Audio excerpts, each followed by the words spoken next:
My interview was from 5 to 6. I got the offer letter by 7:30. It was like full of energy, but not able to give it anywhere for a good effort, I would say. Yeah, attitude is very important. That's what I say. People usually hire you for more for attitude, less for your skills.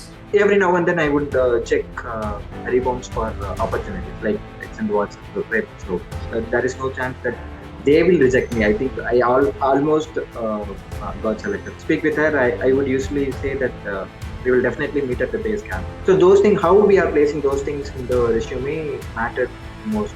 I would say without Rebounce, I might have not get selected in those. UPSC exam can't be a criteria or a test to judge what is our effort and what is our thinking. Thank you so much, Dhananjayan, for taking time out and speaking with us. Many congratulations on landing with the prestigious Bhumi Fellowship. Thank you, sir. I should say thank you for you to provide these kind of opportunities for especially the aspirants that who are feeling like going to a plan B. So I should thank you. No, no, it is all your effort. We just play a minimal role in terms of providing opportunities. No, the platform that Uh, you provide for us, so that is very much essential to start our career. So Great, great. Thank you so much. So let's start maybe from the time when you started thinking about your plan B. So what was the thought process? How did you go about it? So it was back in the last year. So after I gave my second attempt on May 25 or something. So I don't exactly remember the date. So after that, I thought I'm still at the same state, maybe improved by 5 to 10 marks in the cutoff region. But I thought I couldn't make it once again. So I thought after discussing with my parents too, I thought I will be focusing on parallelly like learning a skill and trying to get into a job like it was like full of energy but not able to give it anywhere put it anywhere for a good effort like good result, I would say. Also when I searched for the UPSC plan B, this is the one organization like thing that I came into like Rebounce. So I thought after checking the website and all, I thought I would start learning some skills. Like also you are very clear that hands-on experience part. Like I thought it will be a monotonous session. Like you will be saying something and we will be just listening to them. Like not like that, right? So that's what when I thought this is the right place to start my upskilling part. Okay, that makes sense. So then you sort of decided to join our July 2025 cohort, Yes, right? So how has yes. the journey been? So, you joined us in July 2025 and now we are sitting in very close to July 2026 and you have landed with the prestigious Bhumi Fellowship. So how has the journey been in the last 1 month? So the first 3 months, like when the cohort started, like we had classes in the every weekend, right? So those were the time that I slowly started developing confidence that this is something that we can actually make it happen. That we could land in a role that I aspire to. So uh, those 3 months, I would say, it was very happy months, I would say. Like uh, like I said before, it was not monotonous, right? We were able to discuss with the other cohort people also. So during the class also and after the class also, I got I would really say I got quite a few friends from that cohort also. They also encouraged me to open up more in the during the class too. um, and to be frank, I applied for one role in the last year, October or November. So I went to round two, but suddenly I got a mail that that company has holding on that role for a moment. So Okay, I so didn't. this was Labhya, which was Yeah. one of our collaborations at that point of time, right? Yes, Okay, okay. that was for MEL, monitoring evaluation. Okay, okay. Great. Sounds good. So maybe for some So reason they decided to shelve the role at that point of time. no, they didn't disclose any particular thing. Like they are looking at reshuffling their work structure. That's what I got. Okay. But what I thought was maybe we are lacking some few skills too, right? I need to look into upskilling myself if at all I want to get into MEL, maybe on ground experience or something like that in the impact sector especially. So after that, I had personal commitment for the next 3 to 4 months. So that been almost February end. That been after that, I also discussed with my parents. They told me to focus on the next attempt. That is Yeah. that happened last month. So I also gave my full efforts to that as well, all day.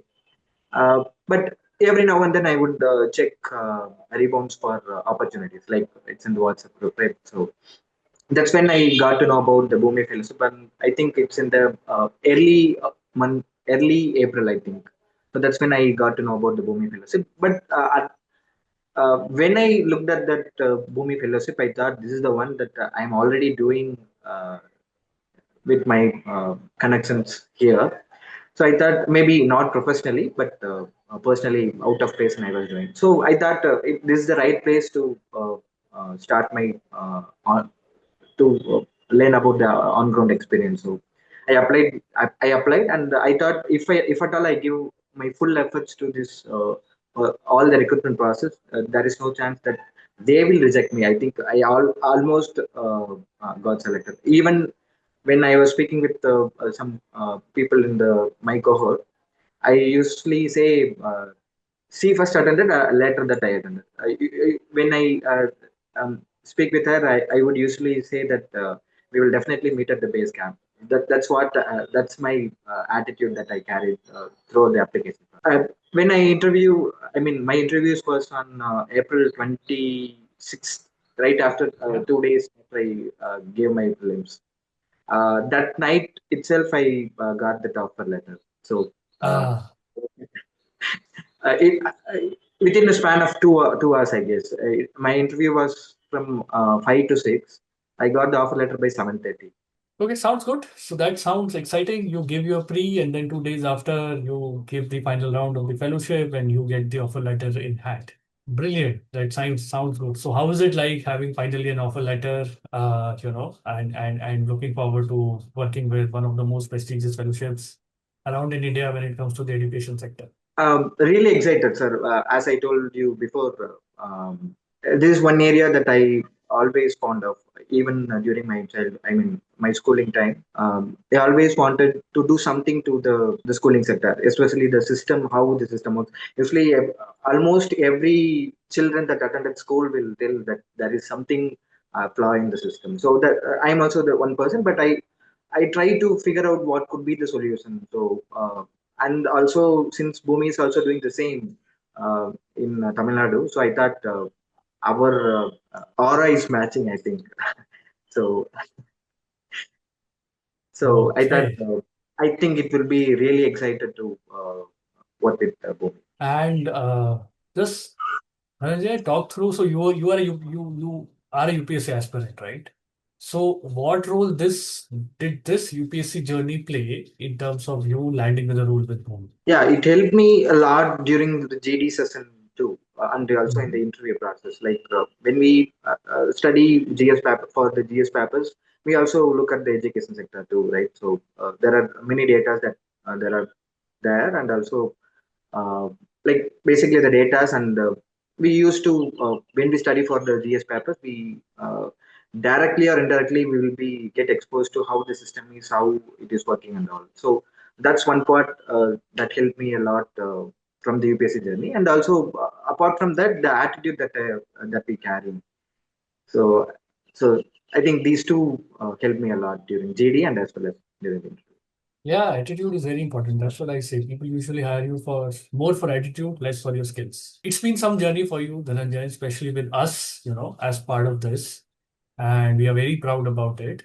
So, do you have any specific insights from this journey, especially with us, over the last few months? And what are your thoughts to people who are thinking about sort of enrolling with us?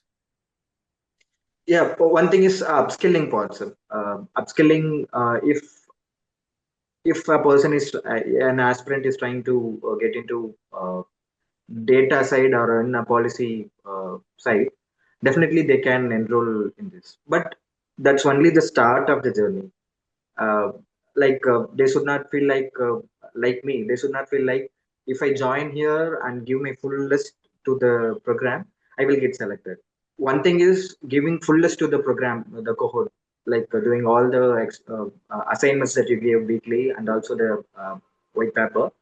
And also parallelly, every now and then you will encourage us to go beyond what we are doing right here. So that's one thing that will keep us ahead of everyone else. If I had done that correctly, I would have got selected even 6 months before. So that's one part, sir. And another one is the market readiness program side. So that one is upskilling part, and the other one is how we are placing our knowledge, our experience. So even I thought I don't have anything to add in the resume when I started this. Whatever I am going to know about during the upskilling program, that I will put it in the resume. But when we slowly map those resume tuning those things, I came to know that actually you and Jigyas sir, both of you helped to rethink what we have already done. Like either maybe volunteering, or it may be something that we have done previously over the years. So those things, how we are placing those things in the resume matters most, I guess. I actually applied for three companies. After three, I mean, resume got cleared in two of those companies. I would say without Rebounce, I might have not get selected in those things. Though that is the one part from for resume, and another one is how, like as you said, also the attitude part, how Yeah. we are going to present ourselves during the interview and also throughout the recruitment part. These Yeah. two things that helped me a lot. Great. Sounds good, Mandeep. Thank you so much. And I think what you said, I would fully agree to that. Upskilling is just the start of the process. Until unless you put in efforts from your side in terms of going beyond that, developing projects, further learning those skills, and consistently applying to roles, it doesn't happen. So if at all I have consistently applied for the job roles, I would have got selected maybe 6 months before. Okay, yeah, that's brave of you to say that. Thank you so much. Finally, I think this is one question which I ask everyone who managed to put their plan B in action. What was this moment when you realized that, look, UPSC is not working out? Or maybe, like you said, this pre, you decided that, this is going to be your last attempt, maybe full time preparing, give your all, but then move on. So, like, what was the genesis of this mindset that, look, I won't be going for full time attempts for UPSC going forward? I really want my plan B to be put in action. Maybe I go for UPSC in future, but it won't be full time because career is important nonetheless.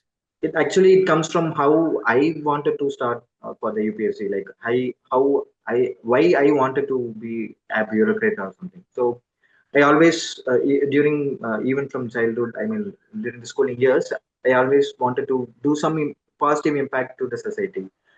So when I speak with my school teachers, professors, and my in my home too, they encouraged me. The seed was put by my father. So like long few years back, I mean long time back, decades back. So that's when I started.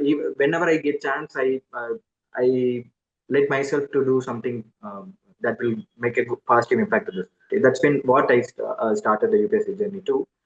But when I realized that, as Rebounce also quite now and then tell us through social media posts that uh, what we are doing here and what we are getting out of that. So the amount of effort that we are putting in here and what we are getting back. So it's very minuscule. We could not even like UPSC exam can't be a criteria or a test to judge what is our effort and what is our thinking. Right.